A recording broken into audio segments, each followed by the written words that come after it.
오늘 금요 예배 나오신 여러분을 축복하며 하나님의 은혜가 가득하시길 소망합니다. 오늘 본문은 요엘서 1장 15절 말씀입니다. 제목은 여호와의 날로 정했습니다. 오늘 요엘서의 말씀을 통해서 하나님의 말씀을 나누는 가운데 함께 은혜되는 시간 되어지기를 소망합니다. 본문 한번 읽어볼까요? 1장 15절입니다. 요엘서 1장 15절 슬프다 그날이여 여호와의 날이 가까웠나니 곧 멸망같이 전능자에게로부터 이르리로다. 이것을 한번 히브리 성경을 가지고 원문을 해석해서 다시 이야기를 하면 이렇게 해석할 수 있습니다. 슬프다 그날이여 주님께서 심판하실 날이 다가왔도다. 전능하신 분께서 보내신 바로 그 파멸의 날이 다가왔도다. 요엘서에서 선지자에 대한 정보는 그의 아버지 외에는 특별한 것이 없습니다. 이는 하나님의 신탁에 집중하기 위한 저자의 의도가 아닌가 생각됩니다. 그의 아버지는 부두엘이라고 하는데 이 부두엘의 의미는 하나님의 성실하심이라는 이름의 의미를 가지고 있습니다. 요엘의 의미는 주님은 하나님이시다라고 번역할 수 있는데 이를 통해 그 가문이 하나님을 신실하게 믿어왔음을 유추해 볼 수 있습니다. 성경 역사학자들은 요엘의 선지자 활동 시기와 장소를 남유다의 8대 왕인 여호아스, 다른 말로 요아스라고 하죠. 요아스 시대의 예루살렘 주변에서 선지자 활동을 한 것으로 보고 있습니다. 요엘서에서 흐르는 메시지의 핵심은 여호와의 날입니다. 원문에서는 5번 정도 언급이 된 걸로 보여지고 있습니다. 요엘서 전체에서 여호와의 날은 3가지로 상징됨을 볼 수 있는데요. 그 3가지에 대해서 한번 나눠볼까 합니다. 첫째로 여호와의 날은 그동안 경험해보지 못한 전쟁의 날이라는 것입니다. 이미 1장 4절에서는 그 징조를 언급하고 있는데요.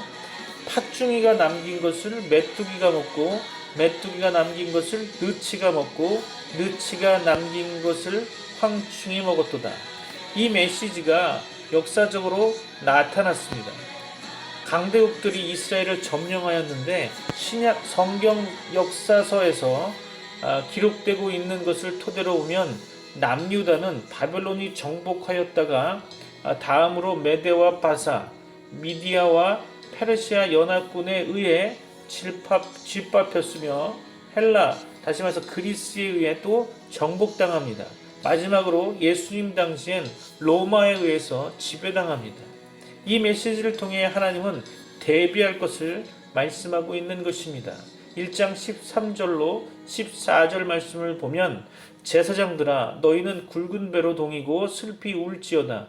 제단에 수종드는 자들아 너희는 울지어다. 내 하나님께 수종드는 자들아 너희는 와서 굵은 베옷을 입고 밤이 새도록 누울지어다. 이는 소제와 전제를 너희 하나님의 성전에 드리지 못함이로다. 너희는 금시기를 정하고 성회를 소집하여 장로들과 이 땅의 모든 주민들을 너희 하나님 여호와의 성전으로 모으고 여호와께 부르짖을지어다. 먼저는 종교 지도자들에게 회개할 것을 말씀합니다. 다음으로 백성들에게 선포할 것을 말씀하고 있는 것입니다.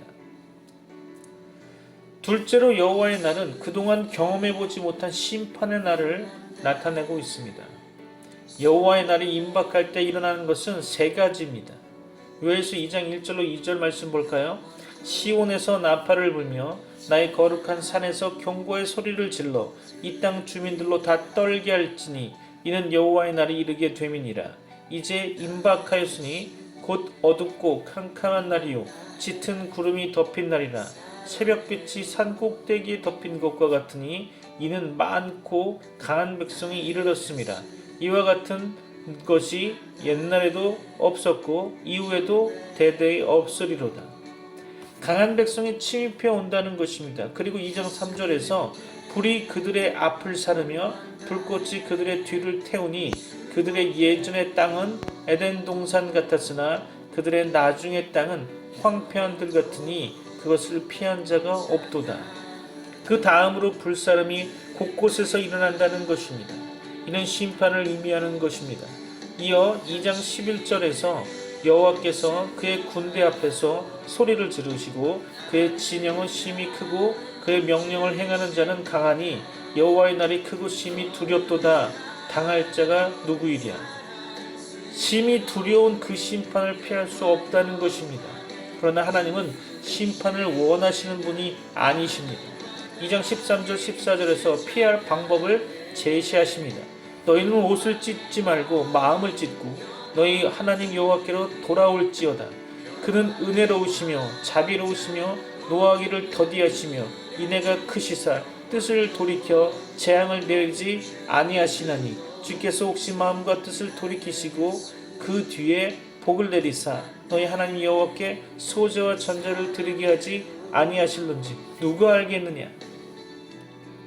여호와께로 돌아가면 되는 것입니다. 그것이 하나님의 간절히 원하시는 거죠. 그리고 그분은 응답하십니다.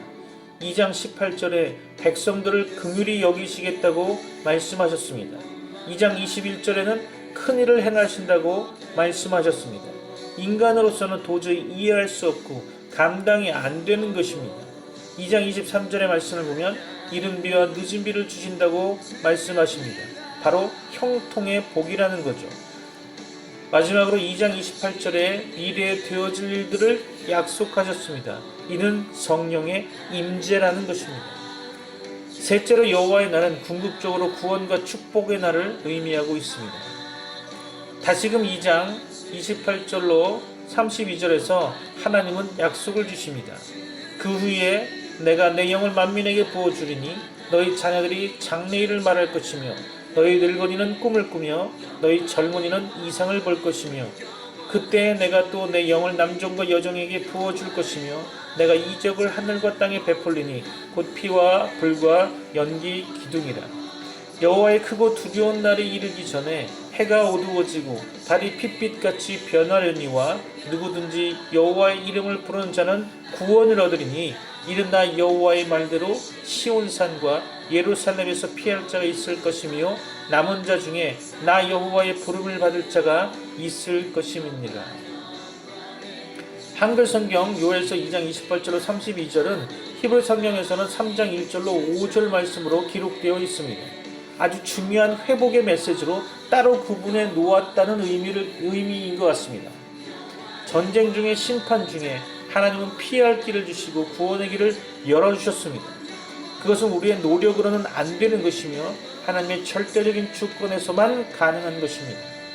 그리고 이스라엘을 깨닫게 하는 도구로 사용한 열방이 심판을 받을 것이라 말씀하고 있습니다. 그것은 요엘서 3장 4절로 12절에 기록하고 있습니다.